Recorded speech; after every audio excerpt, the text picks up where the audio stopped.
निर्वाचन आयोग उत्तर प्रदेश त्रिस्तरीय पंचायत चुनाव को लेकर के लगातार बैठकें कर रहा है। इसी बीच एक बड़ी खबर निकल करके सामने आ रही है। उत्तर प्रदेश की राजधानी लखनऊ से एक बड़ी खबर सामने आ रही है। आरक्षण की प्रक्रिया को लेकर के जल्द ही ऐलान हो सकता है।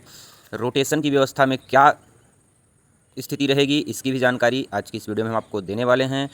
बने रहें वीडियो के अंत तक। सबसे पहले आपको इस चैनल पर त्रिस्तरीय पंचायत चुनाव की जानकारियाँ दी जाती हैं, इसलिए अगर आप हमारे चैनल पर फर्स्ट टाइम विजिट कर रहे हैं तो चैनल को सब्सक्राइब कीजिए, वीडियो को लाइक करके अन्य दोस्तों को भी शेयर करके उन्हें भी इसकी जानकारी जरूर दें। यूपी पंचायत चुनाव में लागू होगा 2016 का आरक्षण। अब इस महीने में होंगे यूपी पंचायत चुनाव। कहा जा रहा है कि उत्तर प्रदेश त्रिस्तरीय पंचायत चुनाव को लेकर के सरकार भी पूरी तरह से तैयार है और कभी भी पंचायत चुनाव का आगाज़ हो सकता है। लेकिन अभी तक निर्वाचन आयोग उत्तर प्रदेश और उत्तर प्रदेश सरकार की तरफ से कोई भी आधिकारिक घोषणा नहीं की गई है, जिसको लेकर के पंचायत चुनाव लड़ने वाले भावी प्रत्याशियों के दिल की बेचैनी बढ़ी हुई है। लेकिन कहा यह भी जा रहा है कि जल्द ही आरक्षण की प्रक्रिया पर एक नया अपडेट देखने को मिलेगा। दरअसल उत्तर प्रदेश में इस समय एक नई घोषणा ने सबके हृदय की धड़कनें बढ़ा दी हैं। कहा जा रहा है कि यूपी पंचायत चुनाव पर ग्रहण लगना संभव है। यह भी जा रहा है कि उत्तर प्रदेश त्रिस्तरीय पंचायत चुनाव की समय सीमा बढ़ाई जाएगी और तय समय पर चुनाव नहीं हो पाएंगे। ऐसी भी अटकलें लगाई जा रही हैं कि उत्तर प्रदेश सरकार बिल्कुल भी चुनाव आगे बढ़ाने के पक्ष में नहीं है और तय समय पर ही चुनाव कराए जाएंगे। फिलहाल इसी बीच निर्वाचन आयोग ने उत्तर प्रदेश सहित 12 राज्यों की वोटर लिस्ट को फ्रीज कर दिया है, जिसको लेकर के तरह तरह की अटकलें लगाई जानी शुरू हो गई हैं। यूपी पंचायत चुनाव पर इस हिसाब से देखा जाए तो ग्रहण लगने की प्रबल संभावना जताई जा रही है। दरअसल यूपी पंचायत चुनाव 2026 को लेकर के चुनाव आयोग ने अर्थात मतदाता सूची पर रोक लगा दी है, अर्थात मतदाता सूची को फ्रीज कर दिया है। ऐसा इसलिए किया जा रहा है क्योंकि हाल ही में चुनाव आयोग ने 12 राज्यों में SIR की प्रक्रिया को प्रारंभ कर दिया है। अब मतदाता सूची का पुनर्निरीक्षण होगा। उसके लिए क्या क्या दस्तावेज़ लगेंगे, कैसे आप अपना नाम वोटर लिस्ट में बचा कर रख सकते हैं या नया नाम जुड़वा सकते हैं, इसके लिए मैंने एक सेपरेट वीडियो बना दिया है। यदि आपने हमारा वह वीडियो नहीं देखा है तो आपको डिस्क्रिप्शन बॉक्स में उसका लिंक मिल जाएगा, वहां से आप जाकर के आसानी से देख सकते हैं। इसके अलावा दोस्तों कहा यह भी जा रहा है कि यूपी पंचायत चुनाव पर SIR का बहुत ज़्यादा असर नहीं पड़ने वाला है। यदि SIR पर इसका कोई असर नहीं पड़ रहा है तो उत्तर प्रदेश त्रिस्तरीय पंचायत चुनाव तय समय पर ही आयोजित किए जाएंगे। फिलहाल उत्तर प्रदेश सरकार चुनाव टालने के बिल्कुल भी पक्ष में नहीं है। पिछली बार 2021 में जब अप्रैल और मई में चुनाव हुए थे, मई में तो मतगणना हुई थी, लेकिन अप्रैल महीने में सारे चुनाव कराए गए थे। उस समय भी गर्मी विकराल रूप में थी, साथ ही साथ कोरोना काल चल रहा था, तब भी पंचायत चुनाव नहीं टले थे और उत्तर प्रदेश सरकार ने तय समय पर चुनाव कराया था। विभिन्न प्रकार के तैयारियों के साथ चुनाव कराए गए थे, इसलिए उत्तर प्रदेश सरकार इस बार भी तय समय पर ही चुनाव कराएगी, ऐसे कयास लगाए जा रहे हैं। साथ ही साथ यूपी की 495 ग्राम पंचायतों में इस बार प्रधान का चुनाव नहीं होगा। चुनाव आयोग ने इसका स्पष्ट निर्देश जारी कर दिया है। ऐसा क्यों किया जा रहा है? तो उत्तर प्रदेश की 495 ग्राम पंचायतें शहरी क्षेत्रों में सम्मिलित कर ली गई हैं, शहरी क्षेत्रों का विस्तार हुआ है। इसी क्रम में 495 ग्राम पंचायतों में प्रधानी का चुनाव नहीं होगा, अर्थात ये ग्राम पंचायत या ये गांव अब शहरी क्षेत्रों में सम्मिलित हो चुके हैं। साथ ही साथ चुनाव आयोग ने कुछ नए गांव भी बढ़ाए हैं, जहां इस बार पहली बार चुनाव आयोजित किए जाएंगे। तो उत्तर प्रदेश में पंचायत चुनाव की सभी तैयारियां सरकार ने पूरी कर ली हैं। लखनऊ से इस वक्त की यही बड़ी खबर निकल करके सामने आ रही है कि यूपी में पंचायत चुनाव की उल्टी गिनती शुरू हो चुकी है। त्रिस्तरीय पंचायत चुनाव के परिसीमन का कार्य भी पूरा हो गया है। मतदाता सूची का भी सभी कार्य पूर्ण कर लिया गया था, लेकिन इसी बीच SIR के नाते थोड़े से अटकल लगाए जाने शुरू हो गए हैं कि पंचायत चुनाव में देरी होने की संभावना दिखाई दे रही है। लेकिन उत्तर प्रदेश सरकार और निर्वाचन आयोग ने अभी तक ऐसी कोई भी सूचना जारी नहीं की है जिससे यह अनुमान लग सके कि वास्तव में चुनाव कब कराया जाएगा। लेकिन आप निर्वाचन आयोग की वेबसाइट पर यदि आप जाएंगे तो वहां पर आप देख सकते हैं कि अगले चुनाव की तारीख अप्रैल 2026 दिखाई जा रही है। जी हाँ, पिछले चुनाव की तारीख को आप देखेंगे तो 2021 दिखाया जा रहा है अप्रैल, जबकि नए तारीख को देखेंगे तो अप्रैल 2026 निर्वाचन आयोग की वेबसाइट पर दिखाया जा रहा है। यूपी पंचायत चुनाव 2026 को लेकर के आखिर अधिसूचना कब जारी होगी, इसको भी लेकर के अभी तक कोई स्पष्ट आदेश सरकार की तरफ से या निर्वाचन आयोग की तरफ से नहीं आया है।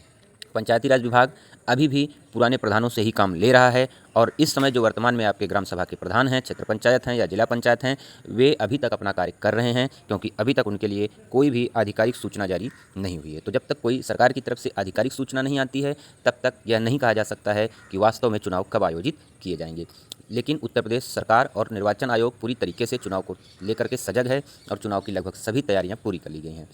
तो यूपी पंचायत चुनाव पर इस वक्त की बड़ी खबर है। योगी सरकार ने एक चीज़ और यहाँ पर क्लियर कर दें कि अभी तक कोर्ट में जाने का मैटर भी दिखाई दे रहा है, क्योंकि जो अनुसूचित जाति के संगठन हैं उन्होंने पिछले दिनों एक प्रेस मीटिंग करके यह जानकारी दी थी कि आरक्षण को लेकर के यदि किसी भी प्रकार की छेड़छाड़ की जाती है तो हम कोर्ट की शरण में जाने के लिए तैयार बैठे हैं। तो इस हिसाब से अगर अनुसूचित जाति के संगठन अर्थात एससी जो संगठन है वे कोर्ट में भी चले जाते हैं तो भी आरक्षण की प्रक्रिया पर देरी होने की संभावना है, क्योंकि पिछली बार भी आरक्षण को लेकर के बहुत ज़्यादा समस्याएं उत्पन्न हुई थी, जिसको लेकर के बहुत सारे लोग कोर्ट गए थे, लेकिन कोर्ट में उत्तर प्रदेश सरकार ने अपना पक्ष रख करके अपने हिसाब से चुनाव आयोजित करवाया था। इसलिए यह ध्यान रखना जरूरी है कि क्या 2016 की प्रक्रिया के हिसाब से या फिर 2021 के हिसाब से आरक्षण की व्यवस्था लागू की जाएगी, यह देखना अभी बाकी है। बाकी गाँव की सरकार में निर्वाचन आयोग की अहम भूमिका रहती है। उत्तर प्रदेश के मुख्यमंत्री योगी आदित्यनाथ ने भी गांव की सरकार को लेकर के स्पष्ट निर्देश जारी कर दिया है कि सशक्त पंचायतों से ही सशक्त भारत का निर्माण होगा। इसलिए उत्तर प्रदेश सरकार पंचायत चुनाव को समय पर कराएगी, ऐसे पूरे कयास लगाए जा रहे हैं। आरक्षण प्रक्रिया पर अभी तक योगी सरकार की कोई मुहर नहीं लगी है। जैसे ही रोटेशन की व्यवस्था लागू हो जाएगी और स्पष्ट आदेश जारी कर दिया जाएगा कि किस वर्ष को आधार वर्ष माना जाएगा, उसके बाद आप अपने गांव की सीटें आसानी से समझ सकते हैं कि कौन सी सीटें जारी होंगी। कहा यह भी जा रहा है कि चुनाव 4 चरण में ही होंगे। पिछली बार 2021 में भी 4 चरणों में ही चुनाव हुए थे। उस समय कोरोना की स्थिति बहुत ही भयंकर थी, इसलिए चुनाव आयोग ने 4 चरण ही आयोजित करने का फैसला किया था। लेकिन इस बार भी 4 चरण में ही चुनाव होंगे या चरणों की संख्या कम की जाएगी या बढ़ाई जाएगी, क्योंकि उत्तर प्रदेश एक बड़ा राज्य है और यहाँ पर कोई भी चुनाव संपन्न कराने के लिए प्रशासनिक व्यवस्था पूरी तरीके से तैयार करनी पड़ती है। उत्तर प्रदेश त्रिस्तरीय पंचायत चुनाव 2026 को संपन्न कराने के लिए कभी भी सरकार आदेश जारी कर सकती है, क्योंकि सरकार ने अपनी तरफ से सारी बैठकें कर ली हैं, उच्च अधिकारियों से भी बैठकें हो गई हैं और कभी भी प्रधानों का कार्यकाल समाप्त होने का आदेश सरकार द्वारा जारी किया जा सकता है। जैसे ही उत्तर प्रदेश सरकार कोई आदेश जारी करेगी, पंचायत चुनाव को लेकर के निर्वाचन आयोग पूरी तरीके से एक्टिव हो जाएगा और आरक्षण की व्यवस्था सबसे पहले लागू कर दी जाएगी। कहा यह भी जा रहा है कि जनवरी तक मतदाता सूचियों का प्रकाशन हो जाएगा, लेकिन अभी एसआईआर की वजह से कुछ अस्पष्ट स्थिति नहीं हो पा रही है। जैसे ही स्थिति स्पष्ट हो जाएगी, कंफर्म हो जाएगा। और कहा यह भी जा रहा है कि 25 दिसंबर को आरक्षण सूची आएगी, लेकिन ऐसा कुछ भी नहीं है। 25 दिसंबर को आरक्षण सूची आने की संभावना नहीं है, क्योंकि अभी मतदाता सूची ही दुरुस्त नहीं हो पाई है। तो इस हिसाब से अगर आप देखें तो 7 फरवरी को निर्वाचन आयोग ने एसआईआर का लास्ट डेट रखा है, अर्थात 7 फरवरी तक अंतिम मतदाता सूची प्रकाशित कर दी जाएगी। इस हिसाब से यदि 7 फरवरी तक अंतिम मतदाता सूची प्रकाशित हो जाती है तो अप्रैल और मई महीने में चुनाव संपन्न करा लिए जाएंगे, क्योंकि अभी 26 मई 2026 तक वर्तमान प्रधानों का कार्यकाल बचा हुआ है। इस हिसाब से देखा जाए तो 26 मई से पहले निर्वाचन आयोग को उत्तर प्रदेश त्रिस्तरीय पंचायत चुनाव कराना है, लेकिन निर्वाचन आयोग पूरी तरह तैयार बैठा है। इसको ऐसा क्यों कहा जा रहा है? क्योंकि मतपेटियों और मतपत्रों की संपूर्ण तैयारी चुनाव आयोग ने पूरी कर लिया है। निर्वाचन आयोग उत्तर प्रदेश ने मतपत्रों की छपाई का भी कार्य कर दिया है। इसके लिए पिछले महीने में ही टेंडर जारी हो गया था। इस हिसाब से चुनाव की तारीख को कभी भी जारी की जा सकती है, इसका ऐलान कभी भी हो सकता है, क्योंकि निर्वाचन आयोग उत्तर प्रदेश और उत्तर प्रदेश सरकार तथा पंचायती राज विभाग इसके लिए पूरी तरीके से तैयार है। लेकिन बीच बीच में कुछ ऐसी खबरें आ जाती हैं जिससे चुनाव टलने की भी प्रबल संभावना दिखाई देने लगती है। कहा जा रहा है कि आरक्षण सूची कभी भी जारी हो सकती है, लेकिन मतदाता सूची जारी होने के बाद ही आरक्षण सूची जारी होगी। आरक्षण सूची जब जारी हो जाएगी तो सभी तैयारियां पूरी होने के बाद ही आरक्षण सूची जारी की जाती है। आरक्षण सूची जारी होते ही आपके गांव की सीट का क्लियरिफिकेशन हो जाएगा, पूरी तरीके से आप देख पाएंगे कि कौन सी सीट हुई है, क्या स्थितियां बन रही हैं, और जो भी भावी प्रत्याशी रहेंगे वे चुनाव लड़ने के लिए अपने आप को पूरी तरीके से प्रिपेयर कर पाएंगे, क्योंकि सीटों का आरक्षण क्लियर हो जाने के बाद ही यह समझ में आ जाएगा कि कौन प्रत्याशी चुनाव लड़ सकता है और कौन प्रत्याशी चुनाव नहीं लड़ सकता है। तो इस हिसाब से सारा दारोमदार अभी आरक्षण सूची पर ही टिका हुआ है। जब आरक्षण सूची आ जाएगी तभी ही गांव की सरकार की स्थिति स्पष्ट हो पाएगी। उत्तर प्रदेश सरकार के विश्वस्त मंत्री का कहना है कि इस बार भी पंचायत चुनाव 4 चरणों में ही होंगे। उत्तर प्रदेश सरकार 4 चरण में चुनाव कराने के लिए पूरी तरीके से तैयार बैठी है। यूपी त्रिस्तरीय पंचायत चुनाव 2026 को लेकर के सभी जिलों की लिस्ट जारी कर दी जाएगी। किस चरण में कौन से जिले रखे जाएंगे, इसके लिए हमने एक सेपरेट वीडियो बना दिया है, उसका भी लिंक आपको डिस्क्रिप्शन बॉक्स में ही मिल जाएगा। यदि आपने वो वीडियो नहीं देखा है तो आप जाकर के देख सकते हैं कि पहले चरण में कौन से ज़िले सम्मिलित किए गए हैं और दूसरे चरण में भी कौन कौन से ज़िलों को सम्मिलित किया गया है। साथ ही साथ मैंने उसमें तीसरे चरण और चौथे चरण के सभी ज़िलों को भी अलग अलग से बता दिया है।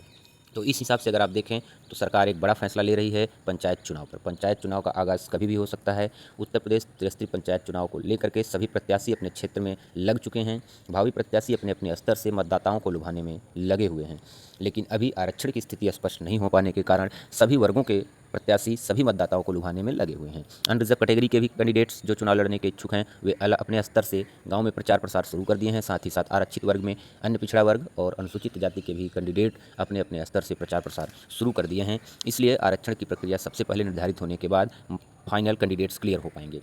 तो इस हिसाब से अगर देखा जाए तो उत्तर प्रदेश में त्रिस्तरीय पंचायत चुनाव को लेकर के सरकार पूरी तरीके से तैयार बैठी है और हर संभव प्रयास कर रही है कि चुनाव समय से संपन्न कराए जा सकें। आरक्षण सूची जब तक जारी नहीं हो रही है तब तक भावी प्रत्याशियों के दिल की बेचैनियां बढ़ी रहेंगी।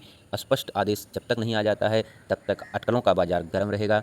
कहा यह भी जा रहा है कि उत्तर प्रदेश सरकार के जो पंचायती राज मंत्री हैं वे कुछ अलग ही मन बना करके बैठे हैं। अभी स्वास्थ्य कारणों के नाते उन्होंने कोई अहम बैठक नहीं किया है। साथ ही साथ उनकी पार्टी बिहार विधानसभा में भी पार्टिसिपेट कर रही है। तो इस हिसाब से अगर देखा जाए तो अभी पंचायती राज मंत्री का बहुत बड़ा आदेश तो नहीं जारी हुआ है, लेकिन कहा जा रहा है कि उत्तर प्रदेश सरकार में पंचायती राज मंत्री ओम प्रकाश राजभर ओबीसी आरक्षण के वर्गीकरण की वकालत कर रहे हैं, जिसमें यादव कुर्मी सिर्फ 7, पाल निषाद 9, राजभर बहेलिया 11, ये डिवाइडेशन होगा। अर्थात 7%, 9% और 11% में ओबीसी आरक्षण को बांटने का फार्मूला ओम प्रकाश राजभर ने पेश करने का बयान दिया है।